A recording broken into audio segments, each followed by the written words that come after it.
Hello, bachcho. Let's read this question. So this question says, mutual inductance is the production of the induced EMF in a coil due to the change of current in the option A is same coil, option B is in the neighboring coil, option C is both A and B, option D is neither A nor B. Okay, तो चलिए बच्चों अब हम इस question को यहाँ पर start करते हैं। तो देखिए बच्चों इस क्वेश्चन का की कॉन्सेप्ट आप क्या लिख सकते हैं। The key concept of this question इस क्वेश्चन का की कॉन्सेप्ट हम लिख सकते हैं। यहाँ पर हमसे क्या पूछा गया, यहाँ पर हमसे पूछा गया कि म्यूचुअल इंडक्टेंस आपका क्या फिनोमेना होता है। म्यूचुअल इंडक्टेंस फिनोमेना को हमें यहाँ पर बताना है। Okay, so we can write down the key concept of this question is our mutual inductance. Okay, mutual inductance या mutual induction is the key concept of this question. Okay, तो देखिए mutual inductance होता क्या, mutual induction होता क्या।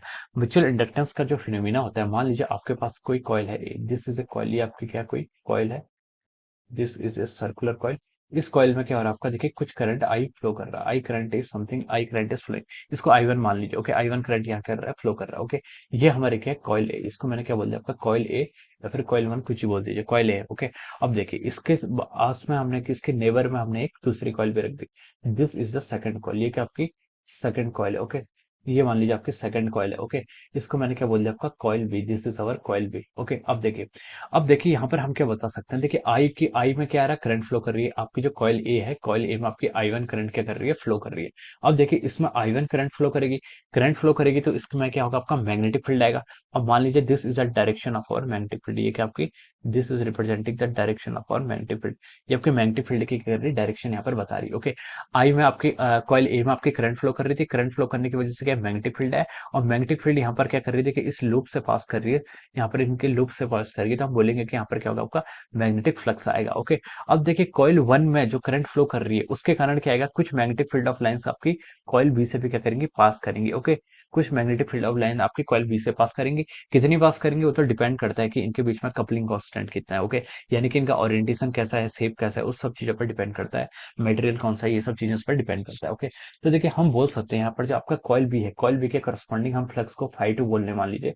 तो जो phi to में आपका जो फ्लक्स पास हो रहा है, the number of magnetic field lines which are passing through this coil B is dependent upon the current which is passing through the I one, यानी कि जो कॉइल ए में आपकी जो करंट पास हो रही है उस पर क्या कर रहा है, डिपेंड कर रहा है। Okay, we can write down that flux phi two is proportional to I one, यानी कि आपका जो कॉइल बी में फ्लक्स पास कर रहा है it is depending upon the current flowing in the coil A, यानी कि आई वन पे। ओके, तो देखिए जितनी आपके करंट कॉइल वन में पास करेगी वो इंक्रीज करेगी, तो यहाँ पर फाई टू में क्या होगा, फ्लक्स इंक्रीज करेगा। अगर आई वन डिक्रीज करेगी तो फाई टू में फ्लक्स क्या करेगा, वो भी डिक्रीज करेगा। तो हम बोल सकते हैं कि फ्लक्स आपका आई के प्रोपोर्शनल है। और यहाँ से हम बोल सकते हैं कि देखिए अगर हम फाई टू प्रोपोर्शनलिटी कांस्टेंट को हटाए तो यहाँ पर आप एक एम टर्म को यूज करते हैं, M is called our coefficient of mutual inductance. ये क्या होता है, coefficient of mutual inductance. Mutual inductance इसलिए बोलते हैं क्योंकि देखिए एक कॉइल के कारण दूसरी कॉइल में आपका फ्लक्स क्या हो रहा है, चेंज हो रहा है, यानी कि आपका एक कॉइल में करंट के चेंज होने के कारण आपके दूसरे कॉइल में क्या हो रहा है, आपका फ्लक्स चेंज हो रहा है। तो इसलिए इसको हम बोलते हैं म्यूचुअल इंडक्टेंस। अगर सेम में होता है तो उसको सेल्फ इंडक्टेंस बोलते हैं। ओके, तो this is the phenomena of our mutual inductance. अब देखिए ऑप्शंस की तरफ मूव करते हैं। Mutual inductance is the production of the induce EMF in the coil. यहाँ पर देखिए फ्लक्स चेंज हो रहा है, फ्लक्स चेंज यानी कि आपका फ्लक्स आ रहा है। अब देखिए अगर आपका आई वन की वैल्यू क्या हो रही है, इंक्रीज या डिक्रीज होगी, तो आपका फ्लक्स भी क्या होगा, आपका आई वन की वैल्यू अगर इंक्रीज होगी डिक्रीज होगी तो फ्लक्स भी क्या होगा, आपका इंक्रीज होगा डिक्रीज होगा। ओके, और चेंज इन फ्लक्स के कारण क्या आता है, आपका ईएमएफ क्या होता है, इंड्यूस होता है, जिसको हम लिखते हैं minus D phi by D T. और यहाँ से हम क्या लिख सकते हैं, minus of M M times D I one divide by D T. Okay, minus sign सिर्फ आपका क्या कहता है, पोलरिटी डिफाइन कर रहा है, और M D I by D T क्या रहा है, इसका मैग्नीट्यूड दे रहा है। ओके, तो हम यहाँ से इसको ऐसे डिफाइन कर सकते हैं। अब देखिए ऑप्शन क्वेश्चन में क्या था, mutual inductance is the production of induced EMF in a coil due to the change of current in the option is same coil. तो ये ऑप्शन क्या हो जाएगा, आपका रॉन्ग हो जाएगा।